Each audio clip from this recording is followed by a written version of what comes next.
Kelly, I wanted to ask you guys about, kind of on the line of, renewables and the evolution of the energy business.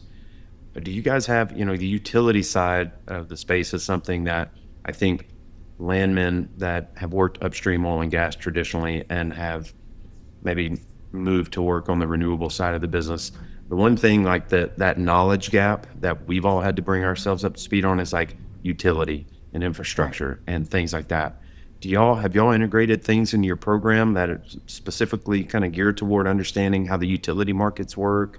We're getting there. I would definitely say Yeah. we're getting there. That power generation class that we have, and I think Jeremy's bringing it more into his fundamentals, our energy markets. We're trying to put something in with the oil and gas law class, just a case here, a case Hmm. there, and that's the way you start. Is you figure Yeah. out where you can integrate it into your current curriculum.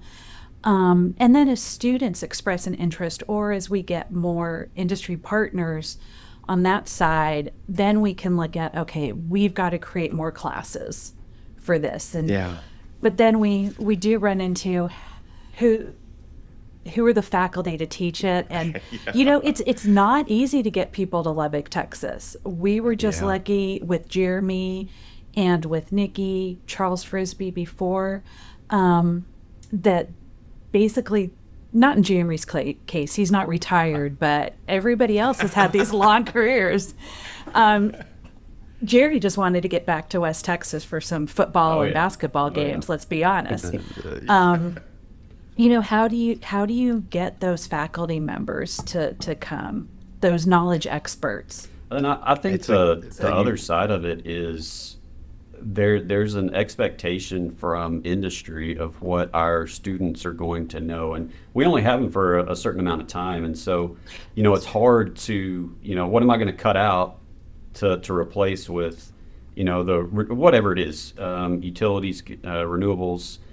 So I think there's always a fine balancing act, and that's where we lean on industry folks, again, our alumni, to kind of say, hey, we're thinking about this, but our bread and butter is the oil and gas industry right now, and yeah. I don't think it's going anywhere anytime soon. And but again, those skills do Mhm. translate. But yeah, I think there's certain we talk about FERC regulations, and we talk about those types of things to where, again, just the general knowledge of it.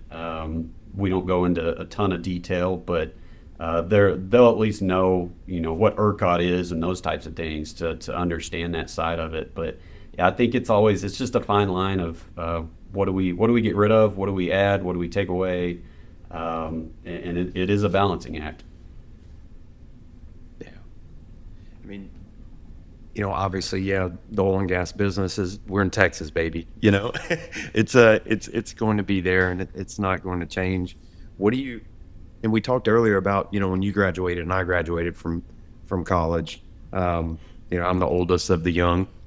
Now I'm just the oldest, it feels like, in the business. But um, it- what season of uh, placement or enrollment do you see us in? I mean, how have things evolved over the last 10 years, and where do you see, participation in your program over the next 5 years?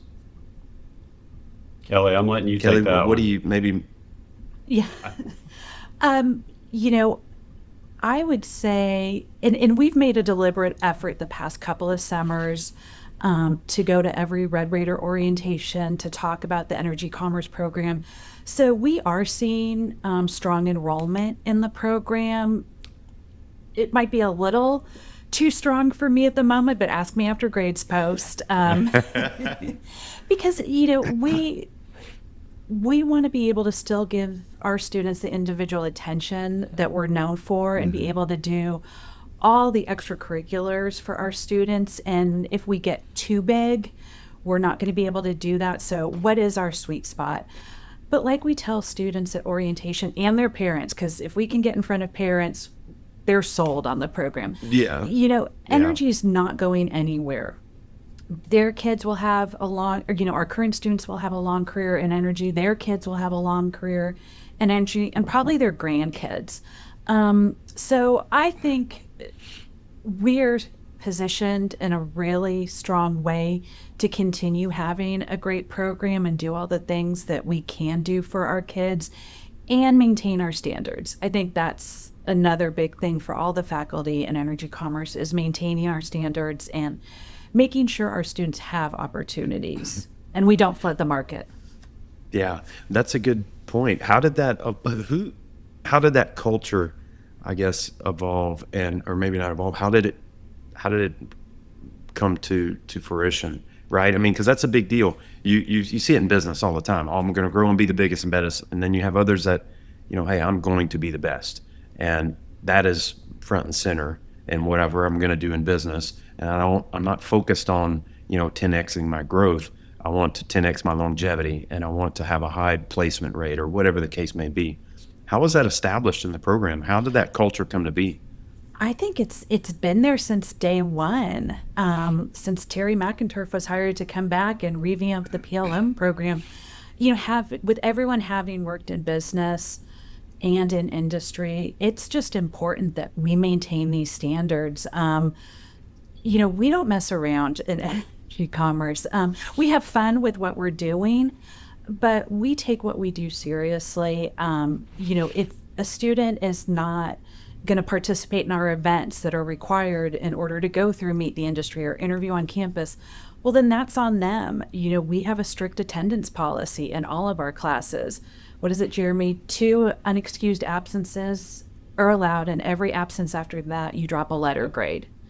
So, you're expected you're to going go to work. Yeah. You're going to work. It So I sets think about if you go get a job and you don't show up or you're late, like, you're going to get fired. And so I think that's kind of the mentality of this program. And the other thing that I think is pretty unique, we don't really let them use laptops.